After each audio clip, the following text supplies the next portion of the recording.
ఈ రోజు మా ఇంట్లో గుమ్మడి పువ్వులతో గొబ్బియాలు చేసాము. ఈవినింగ్ స్కూల్ నుంచి ఇంటికి వచ్చేసిన తర్వాత పిల్లలంతా కలిసి ఒక గొబ్బమ్మ అమ్మవారిని అయితే తయారు చేసుకొని ప్లేట్లో పెట్టుకొని అందరింటికి తిరిగి గొబ్బమ్మలు అయితే తడుతూ వస్తున్నారు. మామూలుగా ఇది మార్నింగ్ పూట అవి ఎక్కువ చేస్తుంటారు కదా, ఈ పిల్లలకైతే టైం లేక ఈవినింగ్ చేస్తున్నారు. ఫుల్ వీడియో మన ఛానల్లో పెట్టేస్తానండి, చూసేయండి. చూసేసి ఎంజాయ్ చేయండి. నిజంగా ఈ వీడియో చూస్తే నిజంగా మీ చిన్ననాటి జ్ఞాపకాలు అయితే మీకు గుర్తుకొచ్చేస్తాయి. అంత బాగా పిల్లలు చేస్తున్నారు. వాళ్ళకి వచ్చి రాని పాటలతో ఎంత సరదాగా పాడుతున్నారో.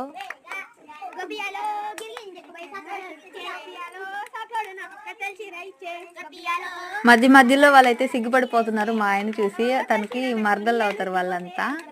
సరే, వాళ్ళు సిగ్గుపడుతూ పాటలు పాడుకుంటున్నారు. మన ఛానల్ నచ్చితే సబ్స్క్రైబ్ చేసుకోండి. చూసిన ప్రతి ఒక్కళ్ళు లైక్ చేయండి. ఫుల్ వీడియో మన ఛానల్లో ఆల్రెడీ అప్లోడ్ చేసేస్తున్నాను. ఎడిటింగ్ ఏమీ లేకుండా వాళ్ళు స్వయంగా పాడిన పాటలతో వీడియో అయితే బాగుంది. చూడడానికి ఎంతో